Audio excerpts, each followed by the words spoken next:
Muchas gracias. Muchas gracias. Bueno, lo que pasa es que estoy agradecido.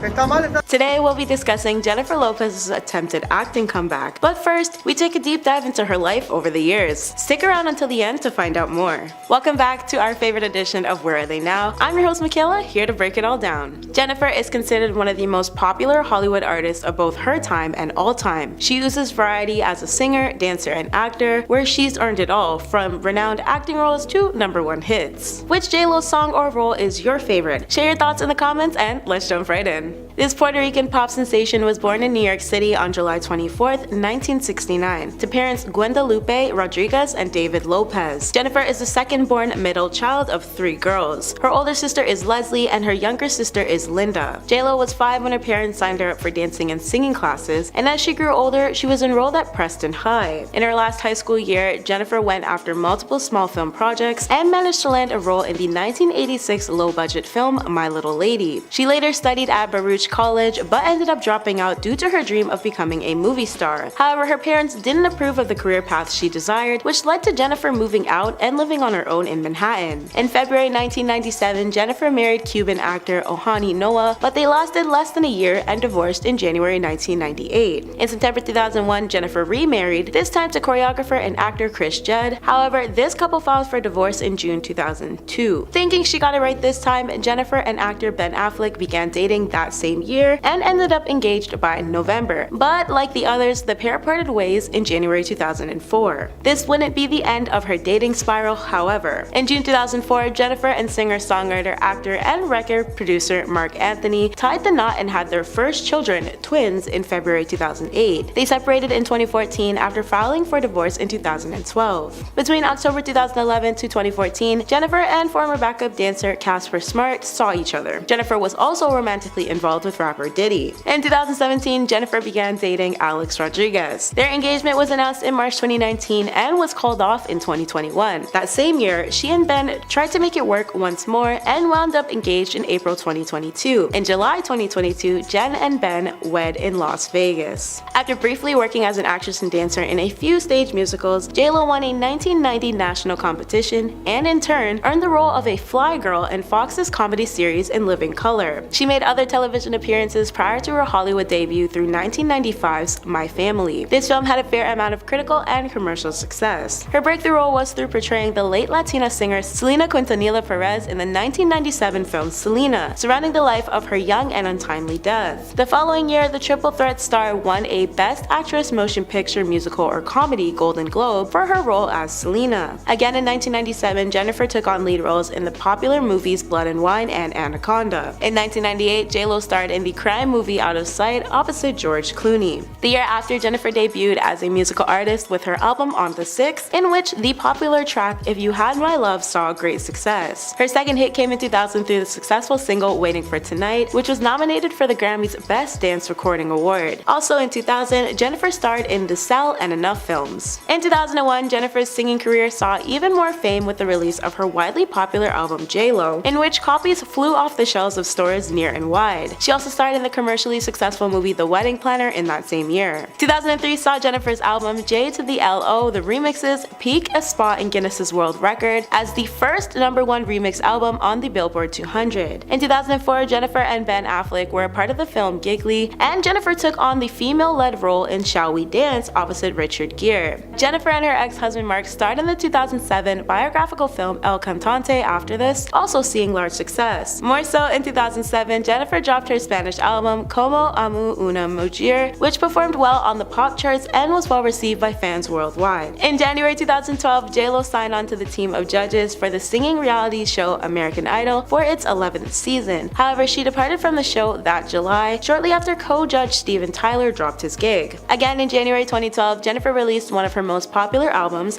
Dance Again the Hits. Even more, her name was once again listed in the Guinness World Record for her album On the Floor, being named the highest viewed female music video of all time. 2013 was the year Jennifer joined the cast of the crime thriller Parker and amassed rave reviews for her overall performance. Alongside this, JLo returned to American Idol's judging panel for its 13th season and received her start on the Hollywood Walk of Fame. The next year, Jennifer gave fans her 8th studio album, AKA, but this one wasn't nearly as successful as her others. In 2015, Jennifer signed on as a star and co-producer of the erotic thriller The Boy Next Door. With this, she additionally starred in the independent drama film Leela and Eve. 2016 saw Jennifer land a role in NBC's crime drama series Shades of Blue as Detective Harley Santos. In March of that same year, Jennifer signed a multi-album deal with Epic Records, releasing Ain't Your Mama a month later. Jennifer later took on the judge and executive producer titles of the dance competition series World of Dance. This NBC-led show premiered in May 2017 and featured 10 jam-packed episodes. In 2018, JLo launched a collaborative limited edition makeup collection with Inglot Cosmetics.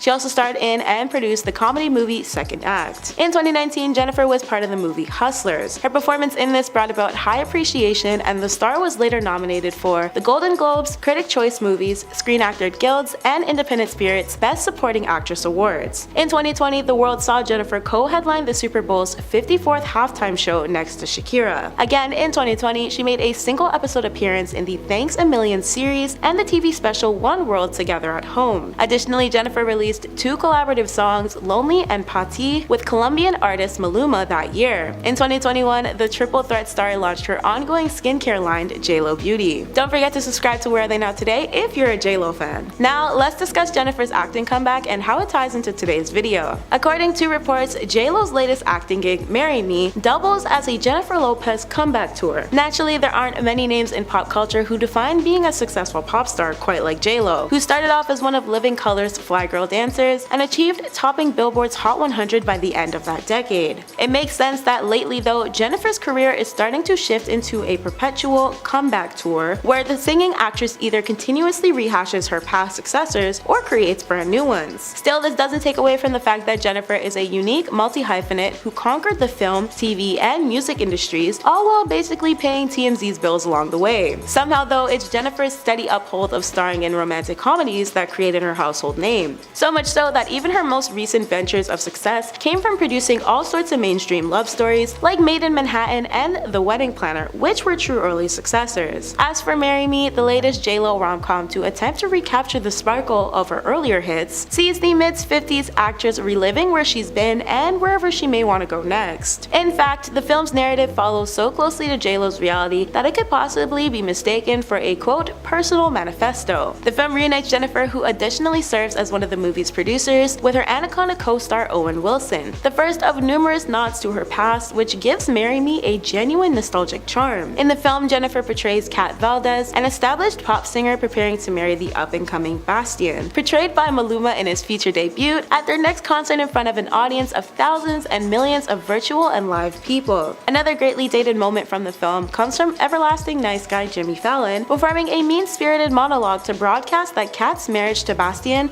will be her 4th. Of course, the same sentiment is true when it comes to Jennifer, who's also been married various times since 1997 and unfortunately faced these same types of deeply misogynistic comments for all of them. At its best, Marry Me resembles the warmest kind of reliability in terms of romance, which certainly continues to cement Jennifer as one of Hollywood's most valued romantic leads. Again, while the central plot of Marry Me is meant to be pure fiction, aspects of the film still seem to closely cater to the impact and trajectory of JLo's career, so much so that the film could be recalled as a publicly personal reckoning with some of her lesser real-life moments. Rather than simply telling the tale of a standard love story, Marry Me almost seems preoccupied with ensuring audiences that Jennifer cares a lot about her public image. The film has arguably reached its best from pairing with its agreeably low-key co-star Owen. The low-key actor portrays mathematics teacher Charlie Gilbert, a middle-class father giving his all to grant his daughter the life she deserves. His performance is both mild-mannered and emotionally lasting. Of course, it also helps that along with Jennifer's overall performance, the blend of guilt-free comedy, tasteful melodrama, and great soundtracks from the stars of the film will have Latin audiences at large sprinting to their nearest theaters. For others though, it's hard to consider Marry Me as anything but a quick attempt at a cash grab that it's been reported to be. According to reports, the film is banking on the quote, tried and true formula of mid-budget star films to make that turn a profit and find eternal life on cable television. Its opening weekend gross was larger than than originally anticipated and served as Peacock's most streamed release of that week. The film arrived in full with a built-in redemption album and tour rollout for J-Lo that had the star justifying and answering every prose of controversy in her decades-long career, all while gifting fans with new music in the process. Outside of this though, Marry Me is nothing short of an enjoyable rom-com, even if it feels significantly catered for Latin audiences, which some reports state is because of the accompanying of Jennifer and Maluma's soundtrack collaborative album. Fans can assume they're safe with J-Lo and co. However, those still seeking the Lopez A-Sons, which was promised after Hustlers, maybe don't hold your breath until you've seen the film. Marry Me is restorative of some of the gentle sweetness that crafted J-Lo into a star, even if it seems to struggle to escape its own obstacles of the 3 decades of gossip column controversy surrounding its lead star. Alright, look, I know you saw the title and clicked on this video, but as with almost anything that has to do with the royal family,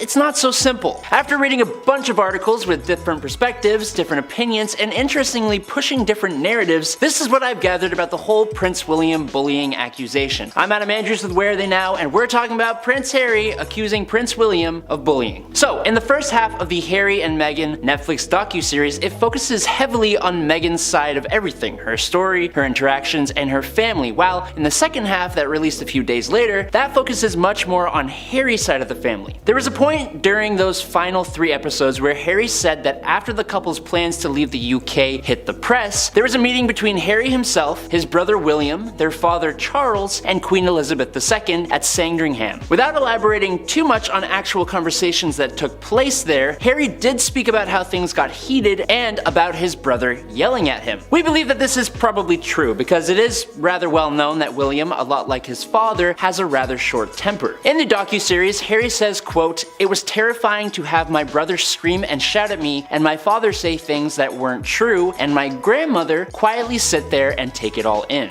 Now I've read a few articles like I said, but some of those only include part of another statement he made during the series, literally skipping over a few things said during the docuseries, and I thought that was a pretty bad way to tell a news story, but a great way to spark up controversy. But okay, what did he say? Harry said, quote, "A story came out that day that said that part of the reason Meghan and I were leaving was because William had bullied us out. And once I got in the car, after the meeting, I was told about a joint statement that had been put out in my name and my brother's name squashing the story about him bullying us out of the family. I couldn't believe it. No one had asked me permission to put my name to a statement like that. And I rang Meghan and I told her and she burst into floods of tears because within 4 hours they were happy to lie to protect my brother, and yet for 3 years they were never willing to tell the truth to protect us." Now, he himself does not actually accuse his brother of bullying, and that is important because that is the claim made by so many of these articles. The event that Harry is referring to happened in 2020 when the 4 senior royals met at Sandringham to, quote, "talk things through." This is when that whole altercation with the yelling and everything took place. That same day, an article was published in the British publication, The Times, that suggested that William had a, quote, bullying attitude. Then again, the same day, a statement that was issued, quote, by the royal brothers said this. Despite clear denials, a false story ran in a UK newspaper today speculating about the relationship between the Duke of Sussex and the Duke of Cambridge. That's Harry and William. Now this was said by a spokesperson for the Duke of Sussex and the Duke of Cambridge. For brothers who care so deeply about the issues surrounding mental health, the use of inflammatory language in this way is offensive and potentially harmful. That is the statement which Harry was not actually aware of or consulted about. And I agree, that is incredibly messed up. There are several accusations that Harry does make about the family, and they are also incredibly messed up, and I do believe him, while also taking everything with a grain of salt. Some of those accusations include that Harry and Meghan were victims of stories being planted against them by people in Prince William's office, and that the palace was threatened by how popular the couple was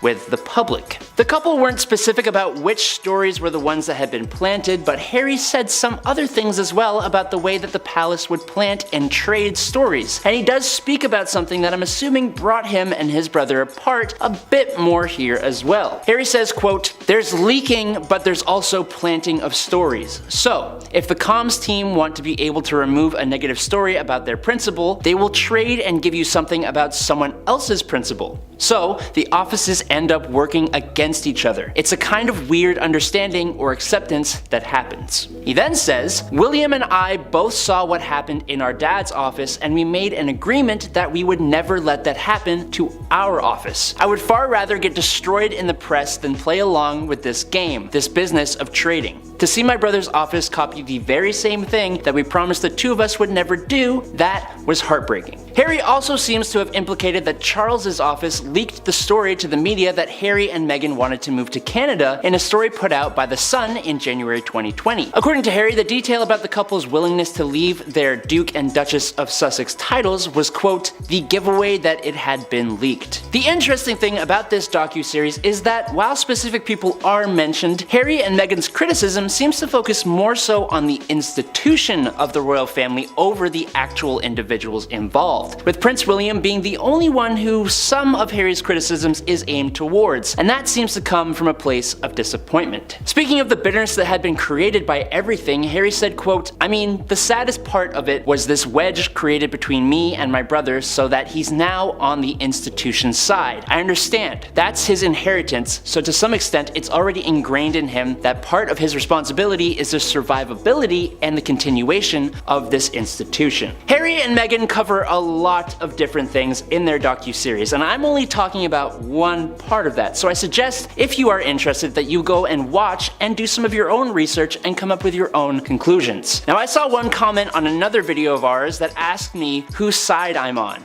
and I think that perfectly encapsulates how stupid this whole thing actually is. I'm a YouTube host. I don't care, I'm not on anyone's side. The royal family holds very little actual power now, and yet people are calling for Harry and Meghan to be charged with treason. It all just gets out of hand, and people would rather focus their energy on hating and or loving people they don't actually know than living their own lives. I'm done ranting now though. Since the first 3 episodes aired of Meghan Markle and Prince Harry's Netflix documentary, the couple has faced a wave of backlash over some of the claims they've made about Meghan adjusting to royal life and their struggles with the family's acceptance of Meghan in general. With the other 3 episodes out now, more is sure to come, so let's talk about some of the claims that have been disputed so far. I'm Adam Andrews with Where Are They Now, and let's jump into it. Starting with even the trailer for the documentary itself, some apparent lies were already called out. Prince Harry claimed lies were told to protect his brother Prince William and suggested the couple, Harry and Meghan, were victims of institutional gaslighting. In response to that, Dickie Arbiter, who served Queen Elizabeth from 1988 to 2000, has debunked some of the allegations made by the couple and noted the couple are sending mixed messages saying, quote, there are more holes in their story than a colander, which, to be lighthearted for a moment, is honestly a hilarious way of putting it. Dickie also had issue though when the Duchess of Sussex also revealed that their security was being pulled. Dickie gave a pretty good explanation saying that was due to the couple moving to the United States and taxpayers won't pay for them to live in America, which I can't really argue with that one. That makes a lot of sense. In the documentary, Meghan also alleged that Kensington Palace advised her to not invite her niece, Ashley Hale, to her wedding. Ashley is the daughter of Meghan's half-sister Samantha Markle, who has had fallings out with the Duchess after the huge Oprah Winfrey interview that Harry and Meghan did back in March of 2021. Speaking on this claim though, a source close to the royal family told 9honey, quote, we never gave any advice, steer, or guidance on who of her family or friends should or shouldn't come to her wedding. Another insider added, Meghan didn't want the media to know about Ashley. No one on earth would have said don't invite family to the wedding. That's a complete and utter lie. We wanted more family there to make it look less weird for her. On the topic of this though, if you thought Piers Morgan would not be involved in this video, then you should have known better. Joining Piers on his show to discuss the first 3 episodes of the documentary was Sunday Times editor Roya Nika and her former royal correspondent Michael Cole. After Piers asked Roya for the truth about Meghan's claim, Roya replied, that was not the account that 2 people who worked very closest with Meghan and Harry told me, both of whom had very specific recollections of that conversation with Meghan. The editor told Piers that it was Meghan who told the palace she didn't want her niece to attend the wedding to avoid exposing her to media scrutiny. At another point, the Duchess of Sussex claimed that she received no training when entering into the royal family. She compared it to the Princess Diaries, saying, quote, joining this family, I knew that there was a protocol for how things were done. And do you remember that old movie The Princess Diaries with Anne Hathaway? There's no class and some person who goes sit like this, cross your legs like this, use this fork, don't do this, curtsy then, wear this kind of hat. It doesn't happen, so I needed to learn a lot. Which, first of all, I kinda hate that she said The Princess Diaries is old because now I feel old. That movie came out in 2001, more than 20 years ago. I hate everything. But back to the point of the claim of no training. An insider has since disputed Meghan's claim, telling 9honey again, and they revealed that Meghan was given a 30-point dossier by Prince Harry's then private security, Ed Lane Fox, which included various experts who could help Meghan on various aspects of life, including the Constitution, ladies-in-waiting, fashion, public life, and other things. The claims by Meghan follow allegations that Meghan rejected Queen Elizabeth's offer to be guided by Sophie, the Countess of Wessex. Sophie is another member of the royal family that did not come from royalty herself. The book, Elizabeth: An Intimate Portrait by Giles Brandreth, who is a friend of the royal family, says, quote, "The Queen, who of course had seen it all before, understood that Harry's girl might find adjusting to royal life challenging to begin with, as she put it. To help Meghan, the Queen suggested that her daughter-in-law, Sophie Wessex, would be an ideal mentor.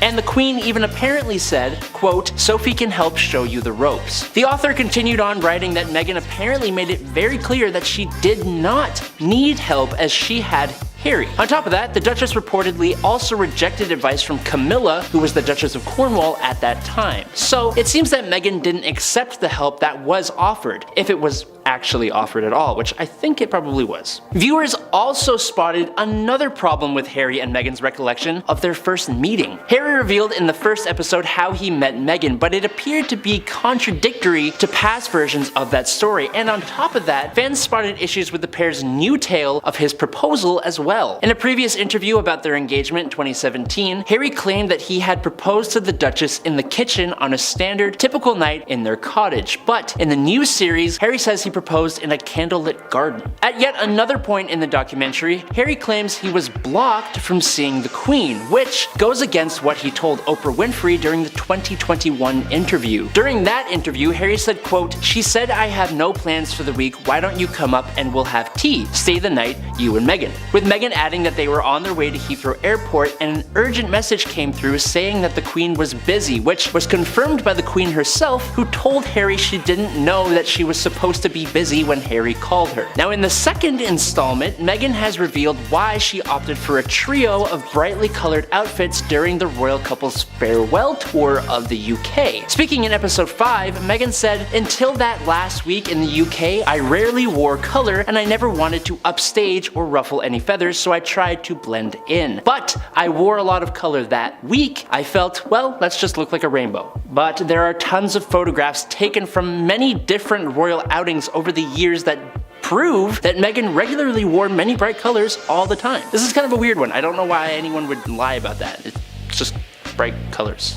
Kind of strange. There was also another point where Harry and Meghan spoke about being moved into Nottingham Cottage, a house in the grounds of Kensington Palace in London, which had previously been where Prince William and Princess Kate lived with Prince George. Speaking on this point, he said, "As far as people were concerned, we were living in a palace, but we were living in a cottage on palace grounds." For this one, I gotta say, one, you're living on the grounds of a palace, so shut up, you can't really complain about anything here. But two, the pair seem to forget that before they moved in, this cottage was Prince William and Kate Middleton's place when they had their firstborn son before moving in October 23rd to apartment 1A in Kensington Palace. It's not like a crappy place by any stretch of the imagination, so this one just seems kind of meh. I don't really like it. A lot of these points do not look good for the couple, and it does not help their situation, but they were going to receive backlash no matter what they did or said, and some people have gone to great lengths to try and find something to be upset about. For example, another kind of ridiculous criticism of the couple also came about from the documentary. People on the internet are claiming that the setting of the documentary's interviews wasn't actually at their home, and was instead at a bigger, more costly $33 million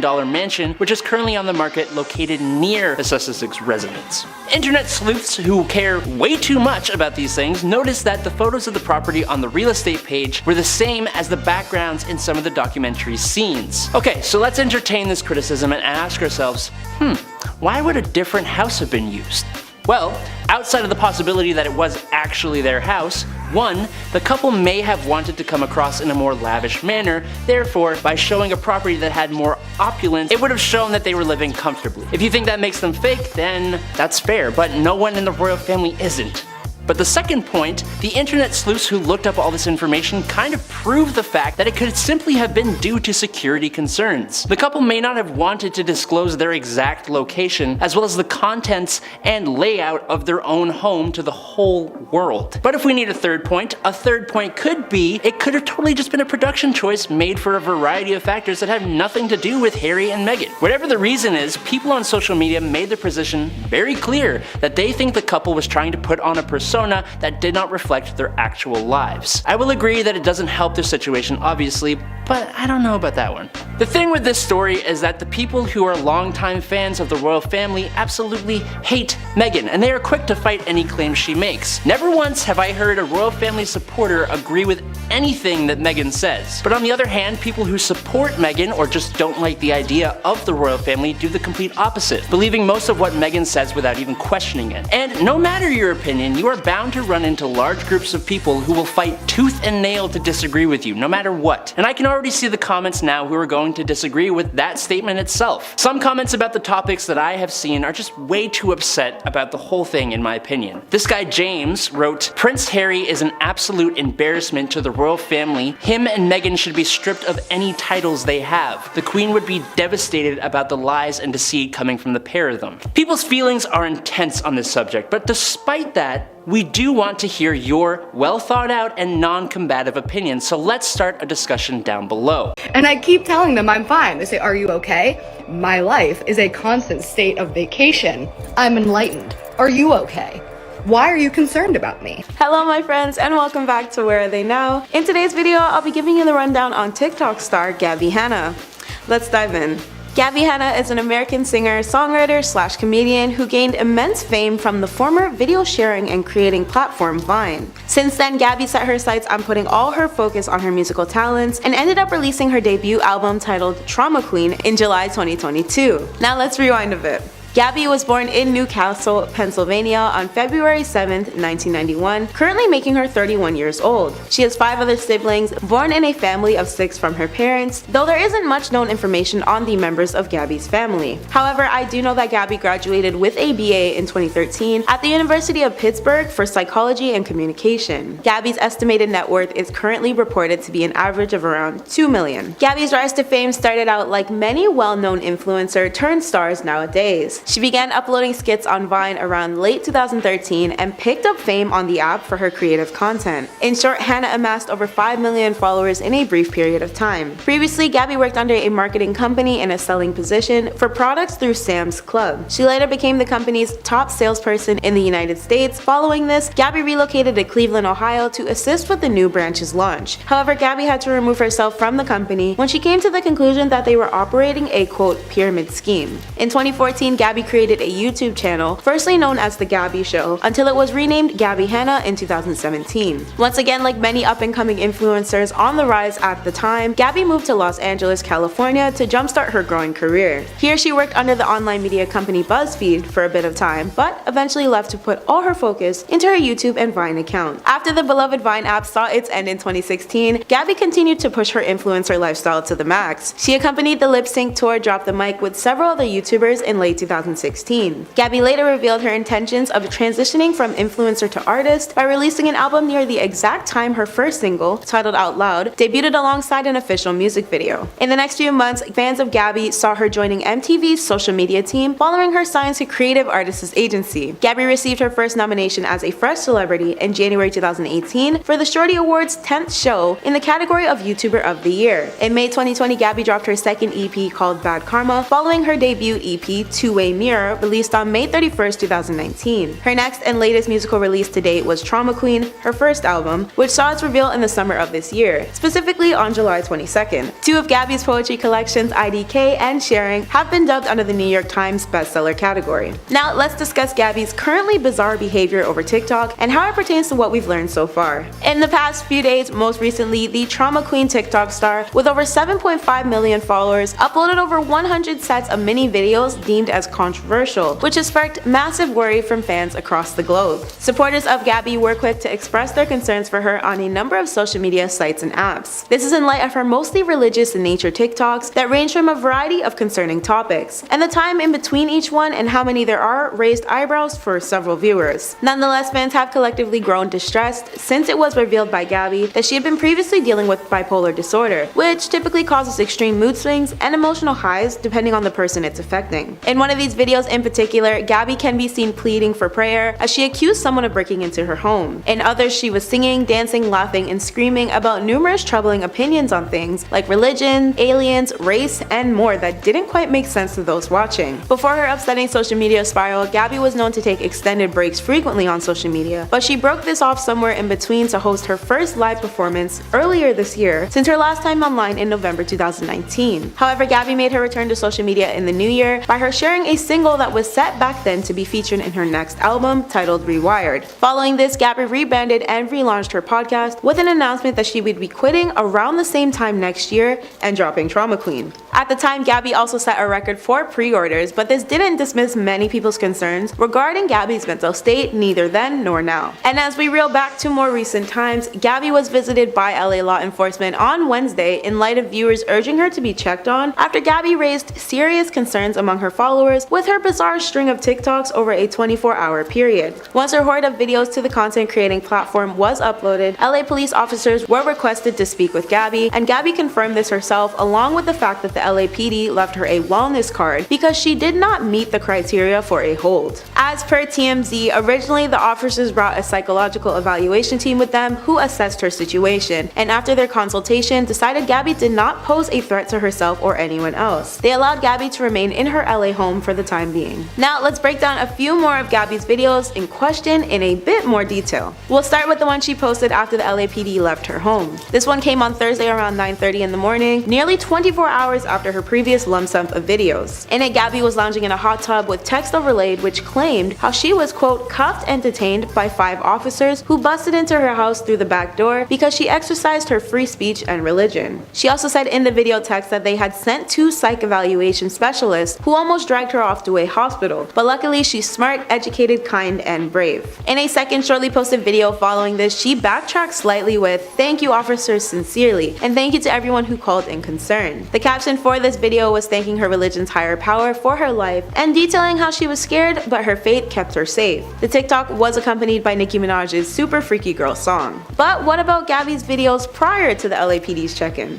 Well, they featured various states of the singer crying, screaming, laughing, and discussing a large range of conversations stimulated from religion and death, as well as Gabbie stating she is the smartest person on earth. Several others displayed a message Gabbie seemingly drew on her bathroom mirror in lipstick. But this was only the beginning of the surprising videos because there were a few in particular that made claims that someone broke into Gabbie's home. According to the timeline, this series of videos took place a couple of hours after Gabbie was uploading TikToks with a stranger, referred to as Nick/Nicholas, who had shown up at her house presenting that he was lost and needed to use the restroom. Hannah described receiving a text from her friend insisting the stranger be seen out of her house and accompanied this with a TikTok caption which detailed, again, that her faith was the reason why she was not attacked and her kindness towards a stranger was her tactic to remain okay. She also stated that she was lucky the man had left behind fingerprints along with his face and name. TikTokers who were present to witness Gabbie's social media tantrum dubbed it as a quote psychotic break, with hundreds to thousands of viewers tuning in to follow Gabbie's stories at the time. Reportedly, the more videos Gabbie made, the higher the view count, and some of her then most recent videos, once published, hit a startling amount of over 6 million views. Unfortunately for Gabbie, this wouldn't be the first time she's made headlines for involving herself in problematic issues in the past, much like her once frequent internet feuds and highly controversial poetry book from 2017. Obviously, this may not be the last time Gabbie makes waves in the media, but this may just be the most damaging for her career, as people are labeling her episodes as manic, among loads of other names. Gabbie's openness from her previous personality disorder came tenfold when she claimed she had beaten them in the videos where she goes on about religion, philosophy, and race, but supporters aren't nearly as convinced. At one point in her video, Gabbie insisted she could teleport to heaven to save souls, verbatim. In an additional one, she informed viewers of her beliefs that she, quote, could be the second coming of Jesus Christ, and how people watching should share the good news with others. Still, Gabbie remained consistent in the statement that she is fine and crafted several video responses to let fans know about the current state of her mental health. Her most controversial remarks, though, were the ones about POCs, specifically black people, babies, indigenous people, and the transgender community, all of which have sparked the biggest concern.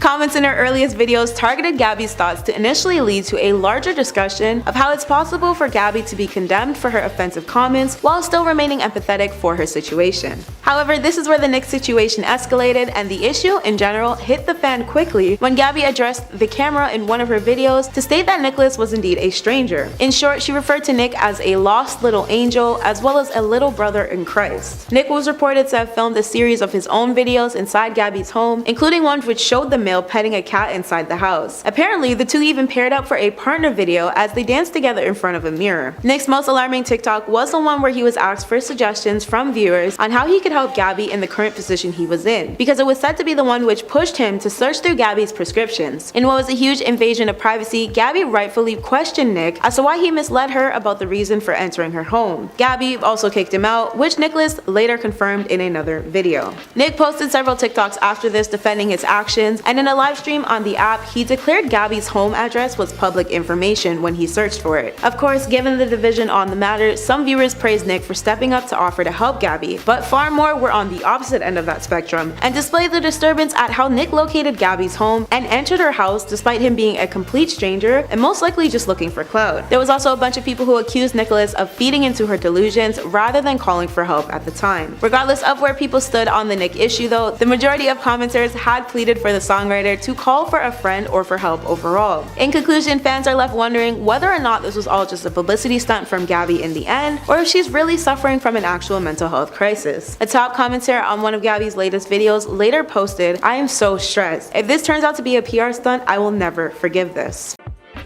Alright, I'm ending this stream. Whatever troll did it, you did it. You officially did it. It's never happening ever again. Hello my friends, and welcome back to Where Are They Now?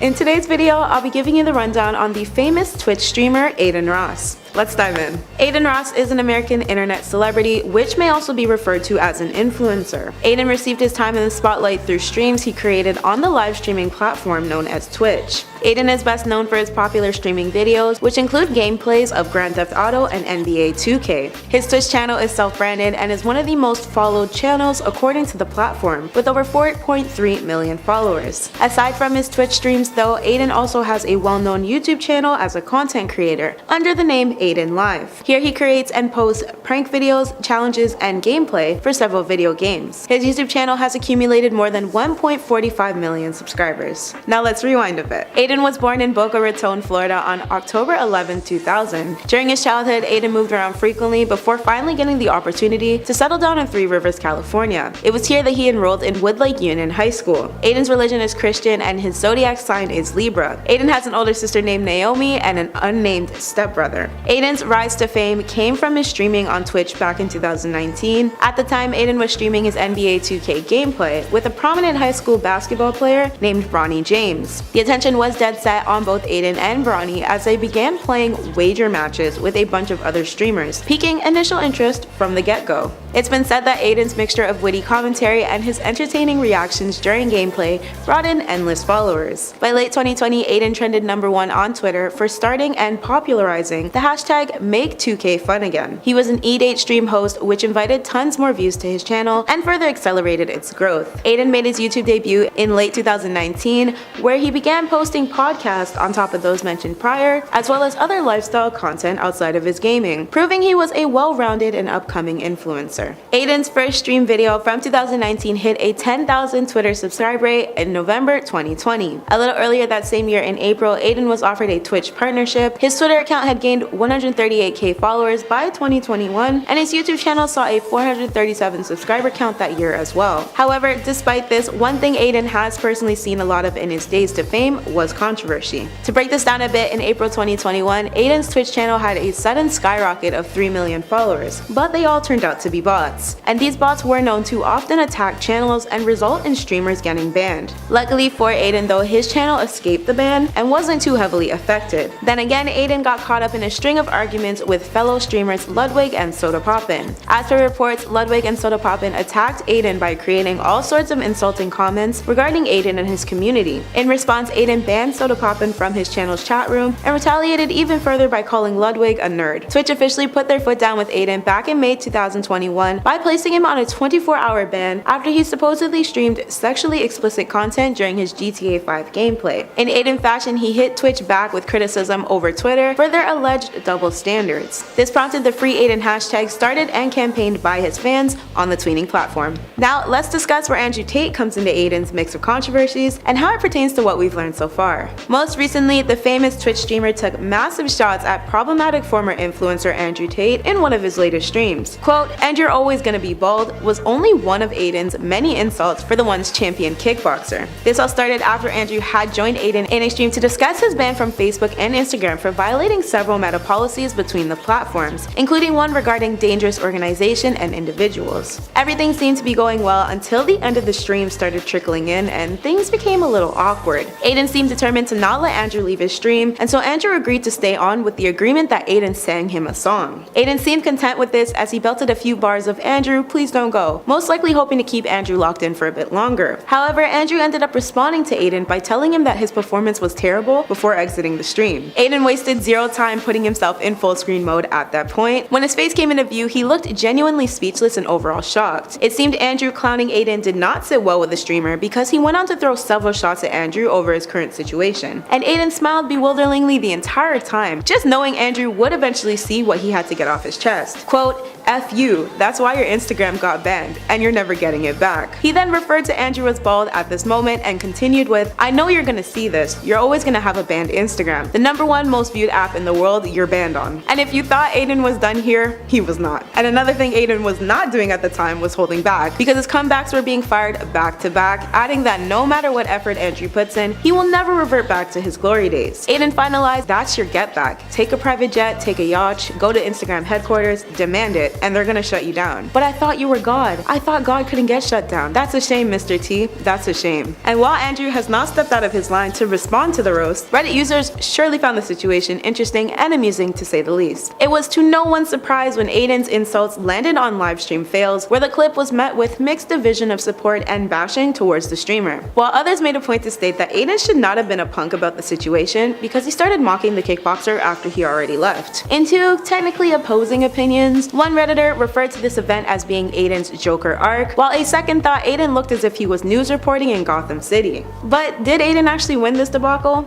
Well, according to most, the answer is yes. However, the appreciation of those who thought Adin won balanced out with those who could really care less about the streamer, but share a mutual distaste for the former TikToker. In one specific Reddit user's opinion, Andrew doesn't have much time left for himself or his name, and won't even have a stream feature worth watching in the near future, so there goes that, I guess. Despite many enjoying the moment deemed comical, few did not particularly like the way Andrew was ridiculed upon leaving the stream. Regardless of how anyone feels though, there is a mutual anticipation on whether or not Adin will say anything to Andrew's face during another live stream. Reeling back to the start of the show now, I'm going to break down a heavily publicized moment in Adin Ross's history. Adin revealed how he was traumatized following the events of him being swatted during a live stream. Just what is swatting though, and what does this mean for streamers? Swatting is a harsh prank that occurs when someone phones the police on a streamer with claims that the person has committed a horrible crime to get a response. Law enforcement will then likely send a SWAT team to whichever streamer's house is being swatted. Unfortunately for streamers, they are welcomed into an industry that helps thousands of stars find fame, but this doesn't exclude them from the dangers of society going way too far. The same could be said for Adin because he was unfortunately on the receiving end of this when a group of police officers reportedly raided his home in the middle of one of his Twitch broadcasts on Sunday, August 7th. However, Adin later reassured his fans of his safety, but didn't leave out how shaken up the experience made him. At the time, Adin's viewers were left to merely watch as law enforcement busted into Adin's room with their guns drawn. Before Adin ended the live stream over Twitch, he said to the broadcast, "Whatever troll did it, you officially did it. It's never happening again. Crazy, that was insane." Social media users were quick to begin sharing videos of Adin's home squat raid, and this occurrence astonished many YouTubers who were prompted to express their disbelief over the situation. One user wrote, "I feel sincerely bad for Adin. You can tell he was seriously shaken up, as anyone would be." Another commented, "Swatting isn't even funny. It just causes an uproar and there's a dark mood. I wonder how many times SWAT teams get sent just for a joke." A final YouTuber shared a parting message of, "Just remember kids, karma is a bee. What goes around comes around. Glad dude is okay." Thankfully, Adin left the situation unharmed and in fine physical condition. He updated fans over Twitter with a series of gifs which stated, "I got swatted last night. Very, very scary. I'm okay. I love you guys. I appreciate everyone who's been checking on me. It's scary. It's what comes with being in this position. We're still in shock, but I appreciate everyone that's been showing love and a lot of support during this time. It's a sick, cruel world we live in." Adin also mentioned that another fellow streamer, Speed, was swatted as well, and added how he had just gotten off the phone with Speed when he discovered the latter was okay. He was like, "You're gonna be naked tonight," and I was like, "Whatever you say, Daddy, whatever Daddy says."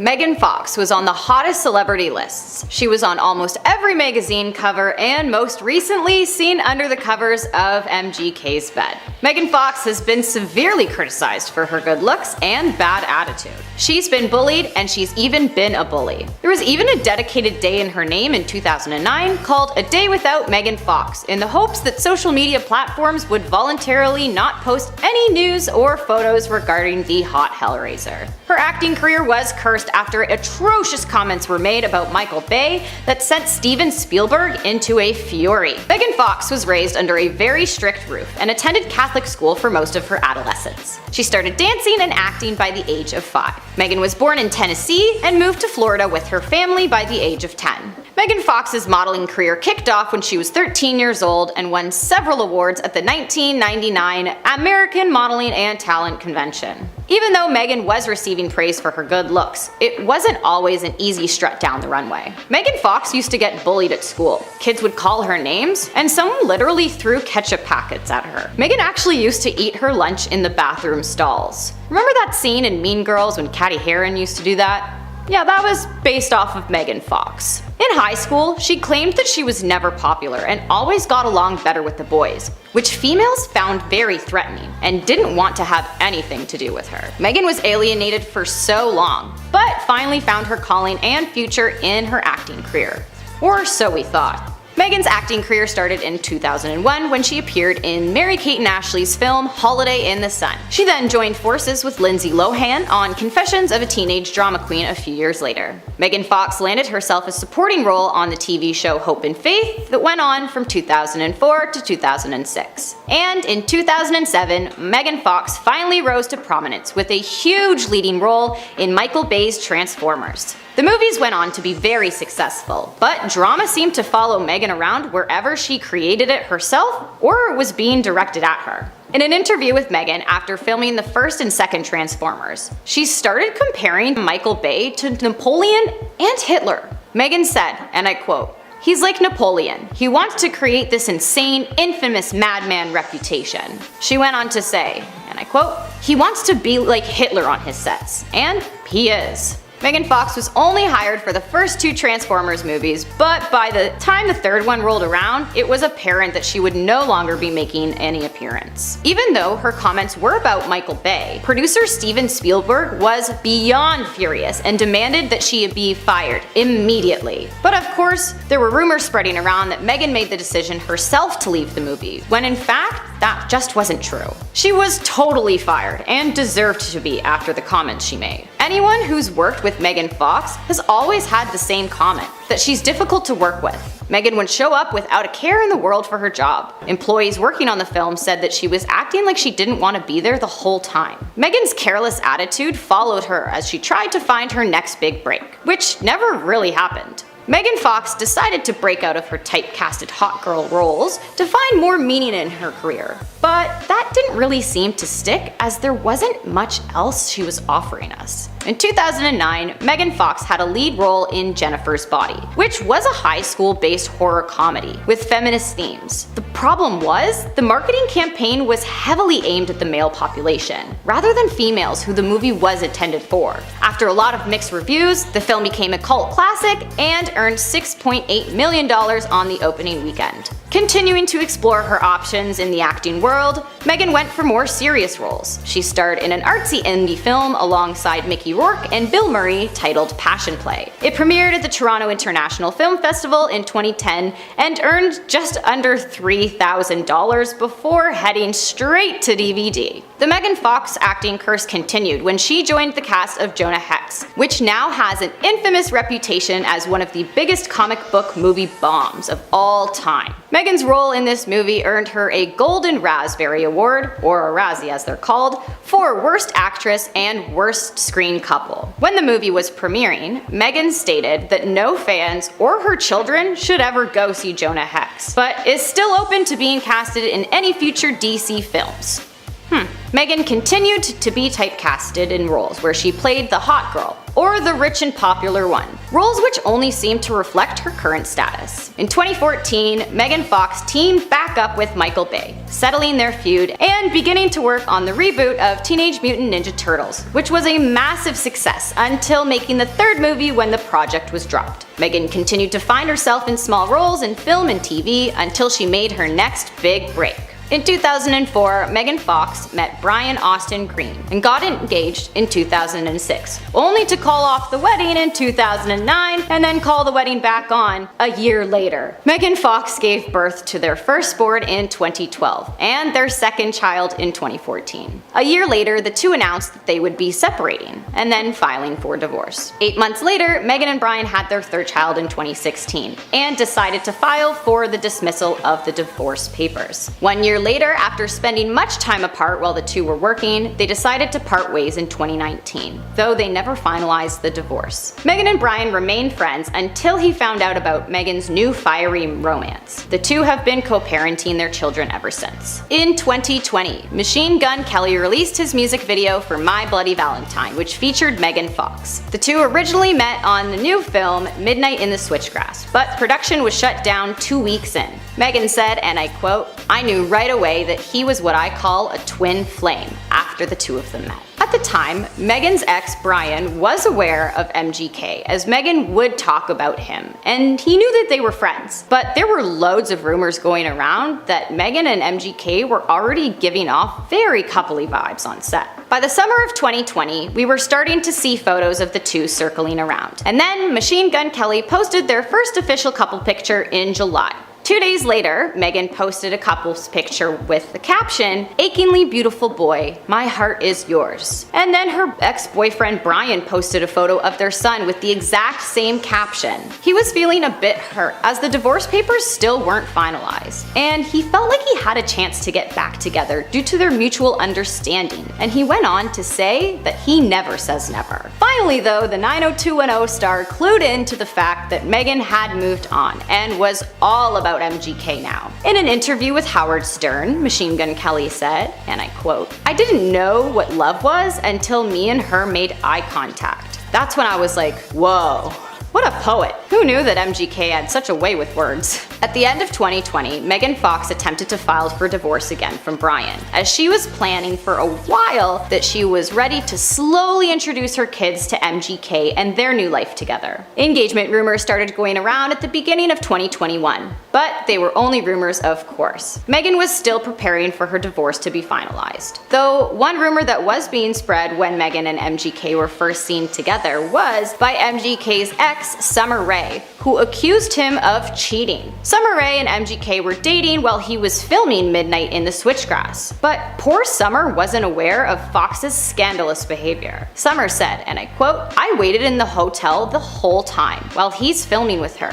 And I'm not really thinking anything of it. I thought she was older and had kids and was married and stuff. So maybe Meghan and MGK were hooking up at that time, but Summer's accusations didn't bother either of them. Meghan and MGK were the hottest new couple on the block, and they weren't afraid to show it by posing on red carpets in next to nothing outfits with their tongues always stuck out. Even though Meghan did receive some hate for dating a younger man, which he really isn't much younger. She responded, and I quote, "The fact that he's 4 years younger than me and people want to act like I'm dating a younger man. He's 31 and I'm 35. Granted, he's lived like he's 19 his whole life, but he isn't 19. The two are totally all over each other, as we've clearly seen on social media. And MGK is over the moon with his newfound love and went on to describe Meghan as, and I quote, "She's like the earth. When it's summer, it's the hottest summer. When it's winter, it's the most amazing chill. And in the fall and spring, it's a beautiful transition. She is unlike any person I have ever met in my life." Ah, there we go. Something a little more poetic. Megan Fox is very thrilled about her relationship with MGK, but has told fans not to expect any babies anytime soon, as they both have super busy schedules and want to make sure that the timing is right for both their families. Megan has been spending time with her kids while still managing to co-parent with her ex Brian Austin Green. Megan Fox has also been hanging out with the Kardashians, spending a lot of time with Kourtney and her new fiance Travis Barker, who is incredibly close with Machine Gun Kelly. Megan Fox managed to kick her cursed acting career and is now a feature in a new dark comedy film called Big Gold Brick that is coming out in 2022. Man, I don't want to talk about this. Dude, I've done this so many times, dude. Can we just, I don't want to do an interview, man. Can we just, like, I don't.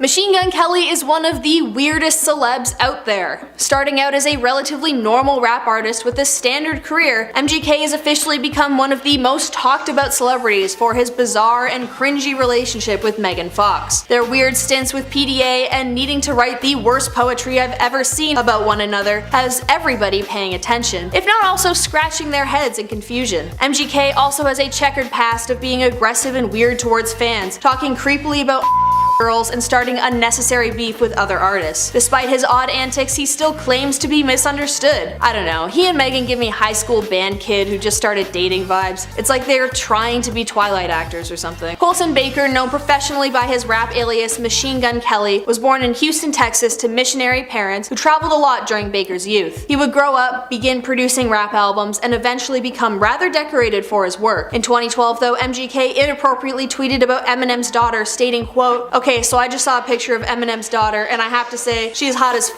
in the most respectful way possible because M is king." This started a feud between Kelly and Eminem because his daughter was 16 at the time while MGK was in his 20s. In response to the tweet, Eminem wrote a diss track about him with the next two rap artists dissing one another back and forth in their next few studio albums. The rapper has also been in some hot water for his tweets pertaining to underage fans. MGK has made several tweets about finding young girls attractive, which has led multiple people to call him out for his creepy behavior. In 2010, when he was 19 years old, the rapper tweeted, quote, "I wish year-old girls weren't allowed to be so hot, so I wouldn't feel like such a creeper when I look at them." He has posted 2 other tweets since then claiming he finds his fans attractive, particularly between the ages of He hasn't said anything this drastic since the last one was posted in 2012, but yikes. MGK also has a history of not being the greatest person to his fans. Many fans recall uncomfortable moments when meeting with the rapper. One such fan, Emmy Lamp, describes the rapper DMing her asking if she wanted to meet up. Upon meeting, Emmy accidentally called him sis, and MGK cussed her out, calling her a dumb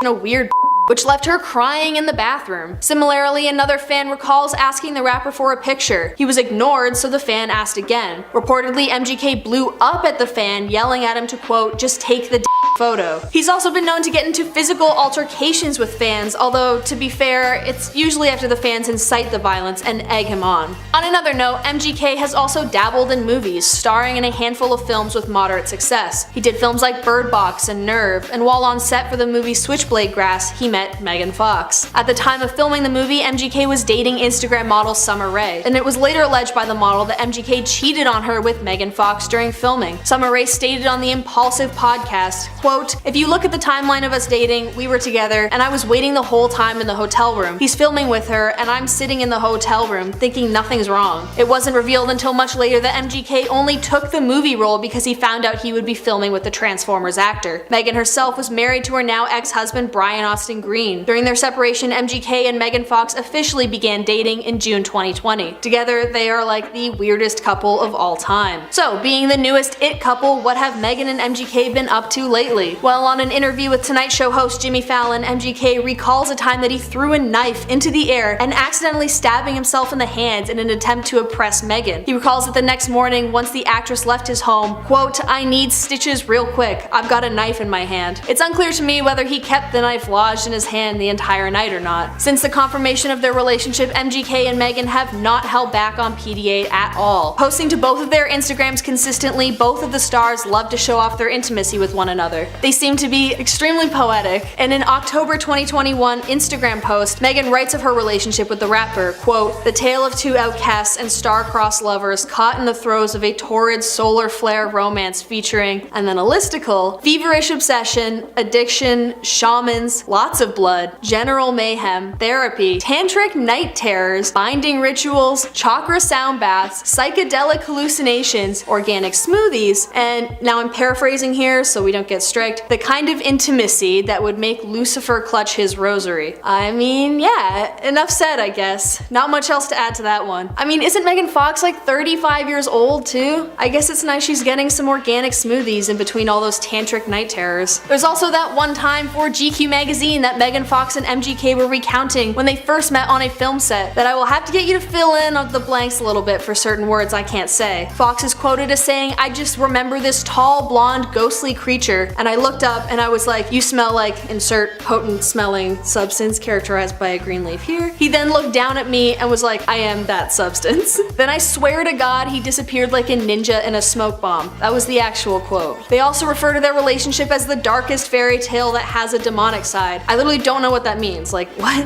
It's all just so cringy, like they're pretending to be leads in a Twilight movie or something. The internet has not stopped memeing the couple too. One user stated, quote, "MGK made uncool, so I'm gonna stop smoking." The relationship between Megan Fox and MGK has honestly, in my opinion, completely overshadowed the rapper's career, just based purely on how bizarre it is. I don't think we should forget how creepy the rapper has been in the past, but one can see his attempt to rebrand with Megan Fox hasn't lost any of its quirks or charm. The latest and greatest from this rapper though is his real-life Bloody Valentine's moment during his final mainstream sellout tour show over the past weekend. He uploaded an Instagram story on Monday where he shared a thread of his face gushing with actual blood and the words, "Oh my god, that was effing insane," following his stunt of smashing a wine glass over his head. MGK gave fans a close-up of the damage as he said, "They didn't tell you I went back to the stadium at 5 a.m. and tried to sleep in the middle of the field, LMAO." Additionally, concert footage displayed fans erupting in cheers as MGK declared how he's rich-itch during the show. This was before he chugged the glass of wine and proceeded to smash it. In another part of this show, the Cleveland native found himself embarking on the last-minute decision to zip line through the entire length of the stadium. A close source to MGK discussed the following with Page 6. It was his idea and was executed in less than 24 hours. The zip line was erected that day to take him to the top of the Browns Stadium across 50,000 fans to the opposite side of the field. He announced to the audience that up until a few hours before the show, he was told it couldn't be done. It was a thrilling moment from any angle, as you can see from many of the videos circulating. When he posted the video on Instagram on Sunday, it was captioned with "Till I Die." Conclusively, MGK will now officially be celebrated by law annually in his home state. He had quite the busy weekend as Ohio Mayor Justin Bibb honored the musician during a press conference and graced him with a document that declared MGK has a new day named Machine Gun Kelly Day in his hometown, merely hours before MGK took the stage to wrap his North American leg of his tour at the city's First Energy Stadium. In response, MGK captioned a social media uploaded video, "It's officially a holiday in the city of Cleveland. These are happy tears. Thank you at Mayor Bibb and thank you Cleveland." In light of the press rollout, the Rock and Roll Hall of Fame hosted a free honorary tailgate event called Machine Gun Kelly Day to lead up to his concert later that night. It featured live local musical performers and had a display of one of MGK's tour outfits and his iconic signature signed pink guitar. Before MGK took his final stateside tour stage, he shared photos of the stadium with some throwback pictures taken in the state. He captured it from getting arrested at South Park Mall in 2011 for telling fans to show up to selling out the stadium tomorrow in my hometown. Legendary, this will be the concert of all concerts. The opening acts for this show were Avril Lavigne, Travis Barker, Trippie Redd, 44 Phantom, and Willow. In the next month, MGK's European portion of this tour begins in Denmark and wraps in the late fall in the Netherlands. For this, he's joined by reoccurring openers 44 Phantom and newcomer Ian Dior. As for MGK and Meghan, the two are still very much together in the midst of all these breakup rumors. According to a TMZ source, they're doing just fine and aren't experiencing any big issues. These rumors began stemming from MGK's lack of presence on Meghan's social media since May, as well as Meghan missing out on MGK's latest Cleveland show. However, the same source has hinted that the two's current states have less to do with relationship woes and more to do with the basics of life. The source wrote to the outlet, quote, "They obviously can't be together 24/7. Both of them work and have kids, but we're told they're solid." MGK also reportedly referred to Meghan as his wife on stage. So apparently this couple is too time consumed with planning their wedding and drinking one another's blood in their free time to adhere to the public's request of coupled up pics in the weeks following their relationship stretching out. Good for them, I guess.